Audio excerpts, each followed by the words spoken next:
Hello guys, once again welcome back to the Gatekeepers TV, your #1 podcast channel dealing with sports education and entertainment. Once again, it's another game week.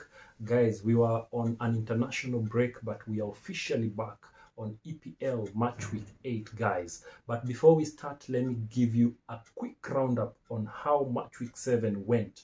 On your screen, as you can see by now, you can see the results running on your screen, guys. Some key results on that weekend, guys. We saw Aston Villa drawing to Manchester United 0-0. We saw Chelsea drawing 1-1 to Nottingham. Arsenal won by 3-1. Mancity won by 3-2, guys. Newcastle drew with Everton. Then Brentford had a goal galore. They won their match against Wolves by 5-3, amongst other games which were played. But I think I will not fail to mention the game between Brighton and Tottenham Hotspurs. Tottenham Hotspurs bungled an opportunity, guys, to win that match. They were actually leading by 2-0 when the first half ended. The goals which had been scored by Brennan Johnson and James Maddison. They came to the second half. In the second half, things changed. Minte, Ruta, and Welbeck changed the game, and the match ended 3-2 in favor of Brighton, guys. So, guys, that's the summary of how match week 7 was. So, straight up, we want to jump to match week 8, guys. Early kickoff, guys, will be London Derby. Tottenham Hotspurs will be facing West Ham United. Yes, as Tottenham Hotspurs will be welcoming West Ham United, guys. Remember, West Ham were able to win their last match in match week 7. They were playing against Ipswich. They won by 4-1. On the other side, as I've told you, Tottenham lost by 3-2. The last time West Ham faced Tottenham, the match ended in a 1-1 draw, guys. So this time round, as they're going to face each other, I feel like Tottenham have a boy in form, Brennan Johnson. He also scored during the international break. On the other hand, you can't underestimate West Ham. So Angel Postenoglu's team, I feel like they are ready to bounce back from the defeat which they experienced against Brighton, and this will be the opportunity, guys, to turn their fortunes around. I feel like this is gonna be a Tottenham opportunity to win this game. It's gonna end by 3-1. The next match, guys, will be Fulham welcoming Aston Villa at Craven Cottage, guys. So as the two teams are going to meet, guys, remember this is a good fixture for us to watch. Fulham have started this match impressively. They have started this season well. Currently, they are seated pretty at position 8, whereas Aston Villa are at position 5, guys. The last match which Fulham played, they were facing Man City. They were lost by 3-2. Actually, they gave Man City a run for their money. On the other side, Aston Villa drew 0-0 to Manchester United. So, as the two teams will be meeting each other, the last time they met, guys, Aston Villa were able to win their match by 2-1. Aston Villa has a good record. They have a better record against Fulham. The last 3 matches which they have played, Aston Villa has actually been able to win all the 3 matches. So this time round, guys, at Craven Cottage, I feel like Fulham will have an opportunity to prove themselves right, considering that Raúl Jimenez is officially back and he's scoring goals. He was also able to score during the international break, guys. So this will be a good battle. So give this game a 2-2 draw, guys. Then it will be a goal. It's a goal rush, guys. So Ipswich Town at Ipswich, the team which lost by 4-1, they will be meeting Everton, guys. Everton, a team that drew to Newcastle 0-0, guys. So as the two teams will be meeting, guys, this will be another banner, guys. Kieran McKennie's team are set to at least have their first win in this Premier League season. So as they're facing Everton, I know it's not going to be an easy one, considering that Everton are also doing the best to be able to continue winning. They have only won 1 match this season, so it's going to be a difficult match for us. So this one, I'm not going to bore you, but the last time these two teams met, Ipswich won by 2-1, guys. So I don't know whether Everton have a bone to chew with them or whatever will happen. But Ipswich has a good defense. So this game, I'm going to give it, guys, another draw, 1-1. Then Manchester United will be facing Brentford, guys. Manchester United, guys, they have an issue with they have injuries, guys. The latest injury, guys, being Kobe.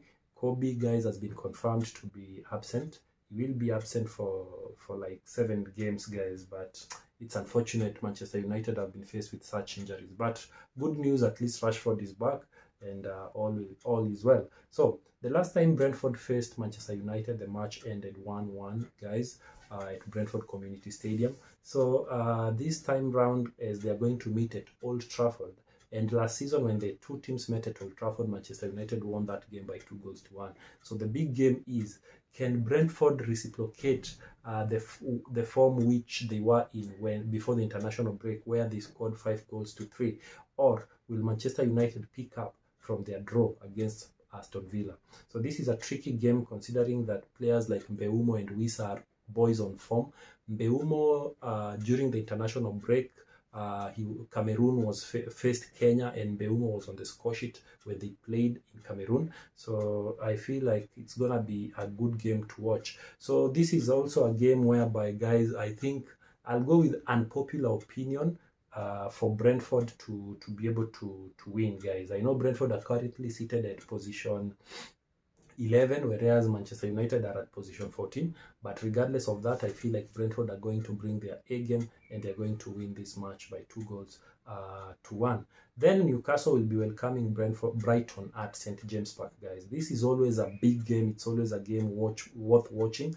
And you will remember the last time the two teams met, guys, the game ended 1-1. They drew, guys. That game was it was an electrifying match, guys.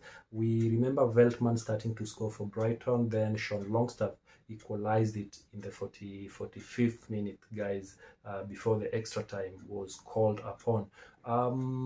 This is a game, both teams, they have equal strength, of course, guys, because currently, as you look at the table, you will find that Newcastle are at position 7, whereas Brighton are at position 6. So it's a crazy battle, this one. So as the two teams are going to meet, I feel like Newcastle will be utilizing their home advantage, even though Brighton will be coming into this game being motivated, considering that they won against Tottenham, guys. So this is a match whereby I think, better yet, I'm going to give it to the home team to win it by 1-0. Southampton facing Leicester, guys. This is also another big game. I remember there's a time when Leicester played against Southampton, and Leicester were able to win by 9-0. Yeah, it's sometimes back. But the last time these two teams met, Southampton were able to win by 1-0 against Leicester. And yeah, so I don't know. I feel like Leicester needs to pick it up from where they left. Leicester won their last match in match week 7 against Bournemouth by 1-0, whereas Southampton lost to Arsenal by 3-1. Though they played a very good game, only that they couldn't handle the pressure towards the end of the game. So this is a match whereby I'm gonna give it to Leicester to win it by 1-0. The last match on Saturday will be Bournemouth versus Arsenal, guys. As I've told you, Arsenal were able to win their last match by 3-1 against Southampton, whereas Bournemouth lost their last match to Leicester by a solitary 0-0. Arsenal has a better track record, or a good track record against Bournemouth. The last 3 matches which they have played, Arsenal has actually won all of them. They've actually won all of them in the EPL, guys, with a margin of 10 goals, guys. 10-2. They kept 2 clean sheets, and the other match they had actually won it by 3-2. So in this game, guys, actually statistics has it that in the Premier League, Bournemouth and Arsenal have faced each other 14 times. In those 14 times, Arsenal has won 11 times. Bournemouth has only won once and drawn twice. So if we are to go with statistics, guys, I think there you have it. This one I'm gonna give it for Arteta boys to be able to win it. Saka is officially back, guys. Arteta confirmed that his injury is not that serious. Trossard is also back, and Declan Rice is also there. Only that England didn't perform very well during the international break, but it is what it is. So yes, Arsenal will be back with a winner in this. So it's gonna be a 4-1 win for Arsenal. On Sunday we have 2 matches, guys. It's a super Sunday. Wolves will be welcoming Manchester City, guys, at the Molineux, guys. The last time these two teams met, guys, it was this year, sometimes in May. We remember Haaland scoring how many goals? Haaland scored he scored 4 goals, by the way. Haaland scored a penalty, and yeah, he scored 4 goals, and also Julian Alvarez was on the score sheet. The solitary goal for Wolves was scored by he's called Huchang. He's called Hichang. Huang Hichang. Huang Hichang is the one who scored that solitary goal. But last season, guys, Man City won at home, and also Wolves won at home. That match which Wolves won at home, they won it by two goals to one. Yes, if that's what we are to go with, guys, Man City in match week 7 won against Fulham by 3 goals to 2, whereas Wolves lost by 5-3. So I feel like even though they will be at home, Man City are a different breed, and they're hungry and they really want to go back on top of the league. Considering that on that day also Chelsea will be facing Liverpool, which they see it as an opportunity to go on top of the table if they are to win their match first. So this is a match whereby I'm going with Man City to win it by 3 goals to 1. Yes, 3-1. Haaland to be on the score sheet again. Then the last match on Sunday will be Liverpool versus Chelsea, guys. Yes, you know I'm a Chelsea fan, guys, as your super host, but it is what it is. So Liverpool will be welcoming Chelsea. Both teams have 2 new coach, guys. We have Ansley Slot. Then, of course, we also have Maresca for Chelsea, guys. So the big question is, who is gonna outwit the other? Remember, Chelsea's coach won Coach of the Month award in the Coach of the Month award, guys, together with Cole Palmer, also who won Player of the Month. Basically, Player of the Month this season, guys. So, as the two teams are going to meet, guys, let me remind you of the statistics. Overall, in the Premier League, Liverpool has played against Chelsea 64 times. Liverpool has won 24 games of those, whereas Chelsea has won 21 times. They have drawn 19 times, guys. So Liverpool has the most home wins, which stands at 16, whereas Chelsea has 14. Away wins 8 for Liverpool, 7 for Chelsea. The last time these two teams met, Liverpool won by 4 goals to 1. Yes, we remember Diego Jota starting to score. Cody Bradley scored. Soboslai scored. Nkuku scored the only goal. Then Luis Diaz finished that goal galore.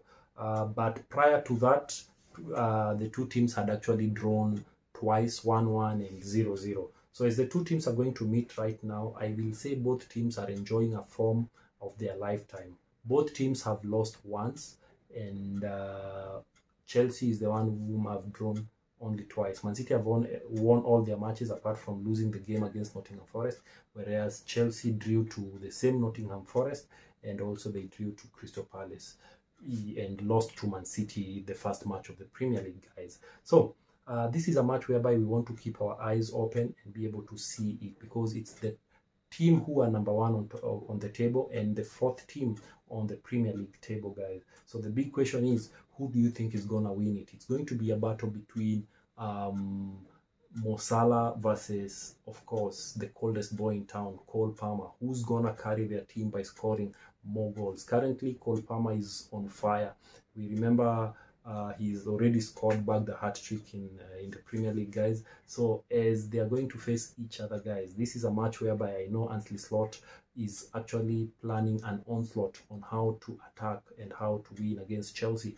But having said that, guys, I feel like Maresca also, he's not left behind. He has his own different type of game plan, which he's working upon. On Chelsea side, we see that a player like Chris James is back in the training. So the big question is, do you guys think that he's gonna replace Gusto, or Gusto will start? Though Maresca say that he's gonna give him time, but at least 1 game per week, not to drain him so much, so that he can adapt in this match, guys.